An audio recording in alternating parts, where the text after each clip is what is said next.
What's going on, family? This is Scrapbook Boxing Museum of the Forgotten Fisticuffs series. I want to take a look at middleweight Allen Matthews. He was born October 12, 1912 in Boyles, Mississippi. He was a 5'10" orthodox middleweight who fought out of St. Louis, Missouri. Now, he had total bouts of 121 fights, 95 wins, 65 knockouts, 21 losses, and he was stopped 7 times. He had 4 draws. And on Wednesday, September 11th, 1929, he would fight Indian Death Pain. Now, Indian Death Pain, his name was Benny. He was part Indian and part African American. And he had a fighting career record of 22-2 with 19 knockouts. Now, he would lose to him in 8 rounds. But understand one thing. This was Allen Matthews' second fight. And like I told you, Indian Death Pain had a fighting career record of 22-2 and 19 when Allen Matthews was on his second professional fight. And at that time, Death Pain had faced Alvin Steele, March 15, 1929. He knocked him out. Death Pain had faced Mike Jeffries, February 15, 1929. He knocked him out. Death Pain had fought Jack Mahoney, February 10, 1929. He knocked him out. And Death Pain had faced Charles Ranger Pond, February 1st, 1929. And he knocked him out. All these fights in 1929. So it goes to show you the type of fighter he was. He also fought Don Brooks and knocked him out, February 1st, 1929. Billy Diama, January 30th, 1929. And Death Pain knocked him out. So Death Pain knocked out 6 of his opponents.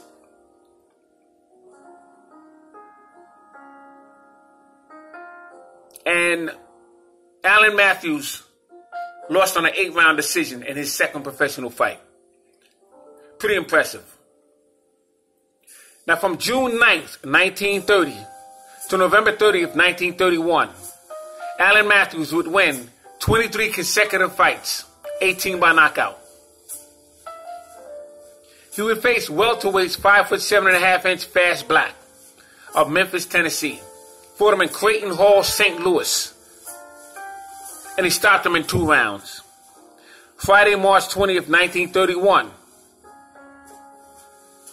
Now, at that time, Matthews had a fighting career record of 9 wins, 1 loss, 1 draw, with 7 knockouts. He would face Striking Black Snake twice. Knocked him out twice. Fought Bill Williams, knocked him out. Arthur Hamilton stopped him. James McCracken stopped him. He fought K.O. Kelly 3 times, defeated him all 3 times. August 26, 1931. He knocked out Battery in 1 round. Fought him in the Athletic Arena.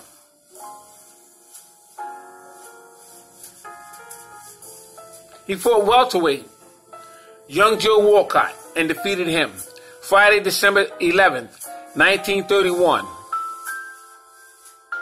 10-round decision in the St. Louis Coliseum.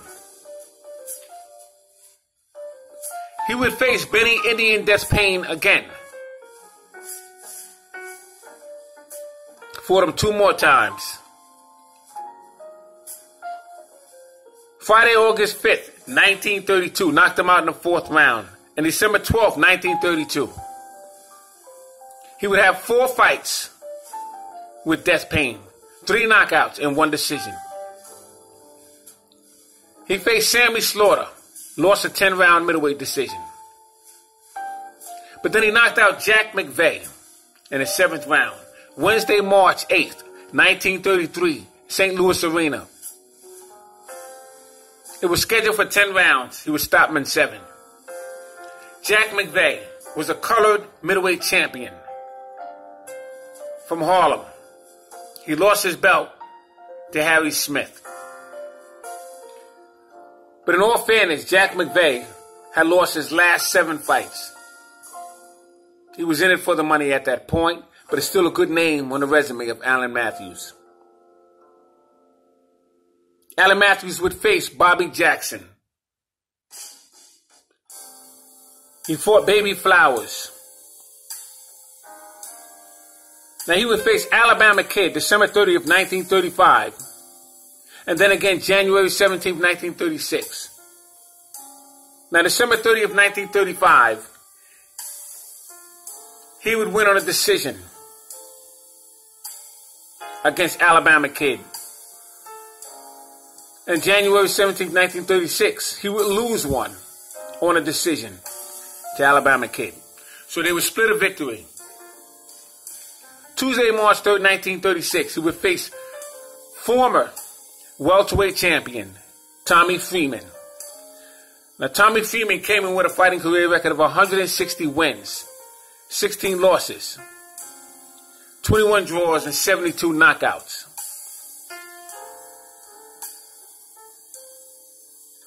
10-round unanimous decision. Victory of Allen Matthews. Allen Matthews came in that fight with a fighting career record of 68 wins, 12 losses, 3 draws with 40 knockouts. Allen Matthews would face Freddie Steele. He would lose to him. Freddie Steele would be a future middleweight champion. He would face Gus Lesnovich. He would have a draw with him. Gus Lesnovich would be a future light heavyweight champion. He would face middleweight Al Hastacker. He would lose to him, but Al Hastacker would be a future middleweight champion. And he would lose to Sully Krieger. Sully Krieger would be a future middleweight champion. And he would lose to Severino Garcia, who had some great fights with the Hammer and Henry Armstrong. And Severino Garcia in 1940 would become middleweight champion of the world.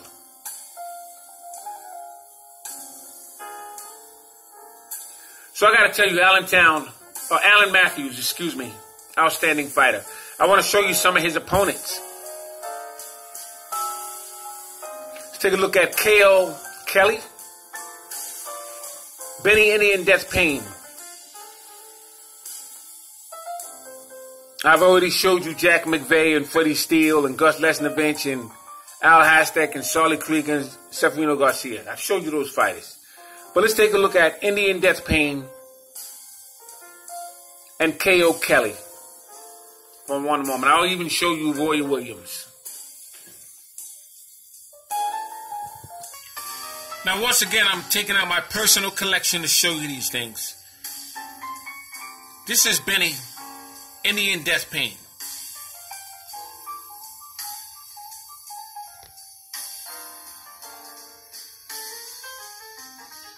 He was a phenomenal fighter. It was Death Payne. Had a long career.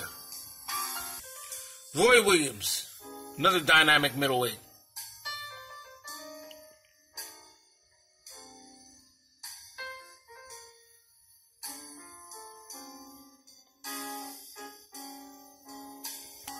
This is K.O. Kelly.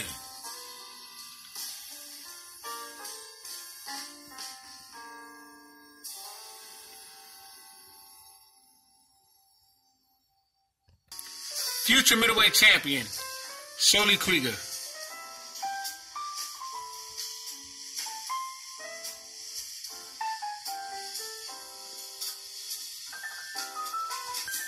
Alabama Kid.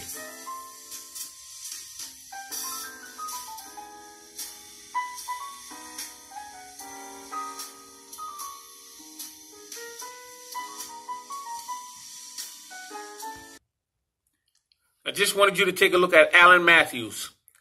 Very good fighter. Very unappreciated and underrated. So you had to learn about him right here on the Museum of the Forgotten Fisticuffs series. Thanks for hanging in there with me. This is Scrapbook Boxing, saying all great fights and all great fighters will never be forgotten on my channel. Salute to my subscribers. Salute to Alan Matthews, outstanding fighter.